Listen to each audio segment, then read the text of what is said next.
Hey guys, Michael Mershon back with you again. It is time for a new series. Super excited about this one. For those of you that don't know, I am your Choose to Win Ziglar license coach, as well as a Texas real estate broker with EXP. So I want to get into a new series here, and this is going to be dealing with the Wheel of Life, the Ziglar Wheel of Life. If you have not heard of it or you're not familiar with it, that's okay. We're going to take an in-depth look at it. If you are familiar with it, then there is an assessment that's going to go along with it that you may or may not have taken. But in any case, we're going to set a new light on it, take an in-depth look at it, and spend the next 8 weeks or so. This is episode 1. We're going to be in this series for about 8 weeks, so stick with me and we'll have some fun. So what are we going to cover in episode 1? We're going to go over an overview of the Wheel of Life. What is the Wheel of Life and why do I need it?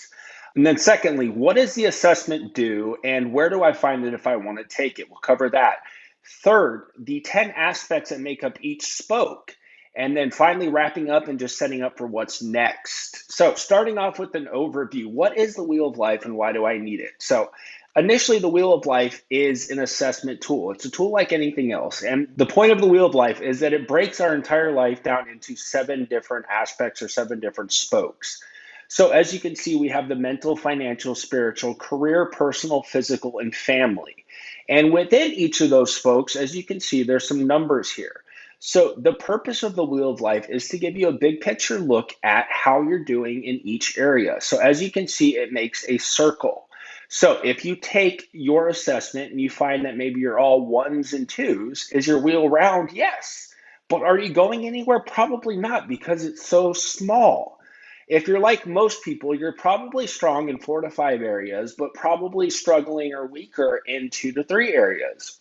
And that is what this tool is for. Overall, if you take this assessment, we're going to have a look at 70 different areas of your life that encompass this whole circle. So getting into it, what is the assessment and where do I find it if I want to take it? Well, the answer to the question is it's in my bio. I put a link to it in my bio. You can download it, you can print it off, and then you can follow along with it. But I will have all the slides here, so go ahead and wait till after this video to do that. And as you can see, it has the same 7 categories as the wheel here. The difference is that it breaks each spoke down into 10 subcategories. So getting into the 10 aspects that make up each spoke. So breaking it down even further, this is where you get into like the real nitty gritty stuff because this is the 10 aspects that make up each spoke. So this is where we get the 70 number. If you take this assessment, you'll have a look at 70 different points from the 7 aspects that make up your life. And that will give you an in-depth look at each area. And that will help you more minutely and more finely pinpoint the areas that you're struggling in. So if you take this assessment, you're going to go through it. Starts off with mental, and then it goes from there. As you can see, there's 10 areas in each of these 7 spokes. And what it does is it gives you a list of categories or lists of things. So in the mental spoke, you're going to go through and you're going to rate yourself from 1 to 10 on attitude. Same thing, 1 through 10 on intelligence. You're going to go through each one of these and rank yourself 1 through 10 on the question. So how is your attitude? How would you rank it on a 1 to a 10? Do you have a really good attitude?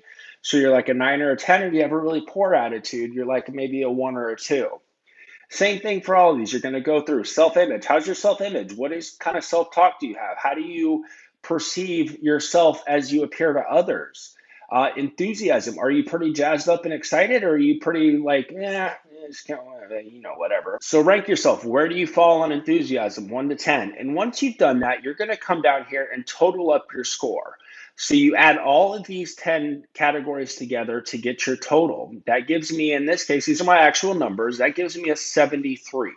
So in order to translate that into something we can put on the wheel, we're going to divide it by 10 and come up with our final number of 7.3.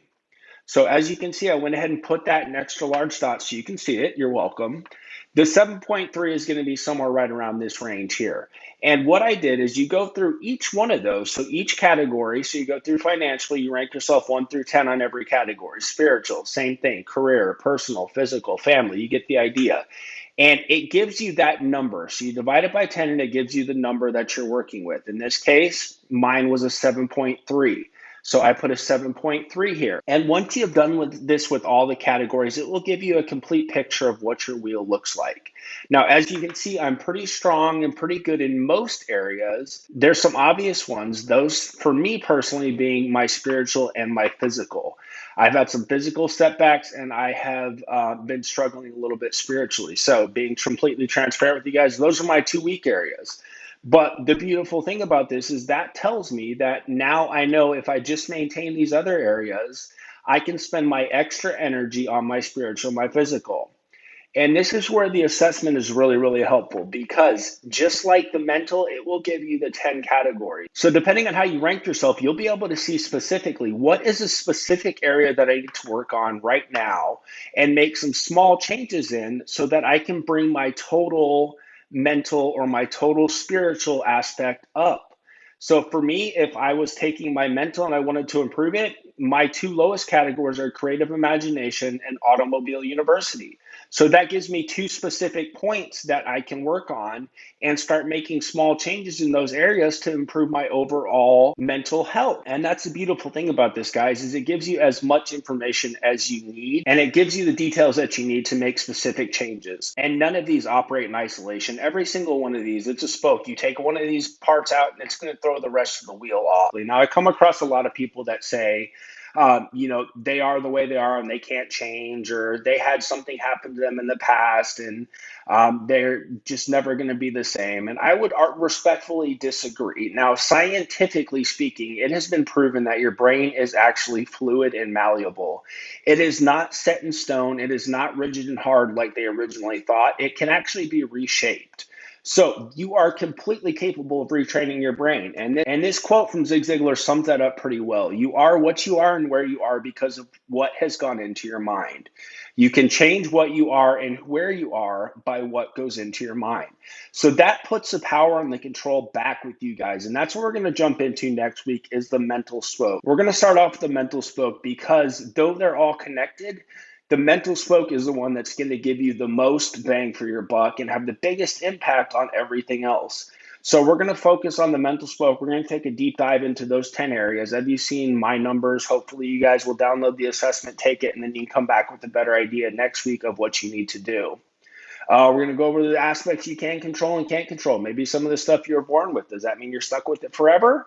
Well, arguably no, but we're going to get into that next week. So come back next week for the mental spoke. Very excited for this series, guys. Hope you enjoy it. Don't forget to like and subscribe and tell your friends. And as I do every week, I want to throw this out there. I do offer a limited number of strategy sessions or discovery calls, as I like to call them. And this is just to help you guys get more clarity. That's the whole purpose of it. It's one of my favorite things to do, is just helping people get clarity. Specifically on your why is my big thing, because if you don't have a clear why, then you ultimately don't know where you're going. And the sad reality is, guys, that most people in life don't live by purpose. They don't live life on purpose. They just kind of handle it day by day, take things as they come. And I want more for you guys. I know if you're watching this video, you want more for yourself. And that is the purpose of the discovery call. But nothing changes till something changes. I do only have a limited number of these slots. So the ball is in your court, guys. Reach out to me. Let's get something on the books. If I can't get you in right away, we'll get something scheduled for down the road, but we will get you in when we can. Anyway, hope you guys have a great week. Hope you are staying strong, motivated, and healthy minded. And come back next week for the mental spoke.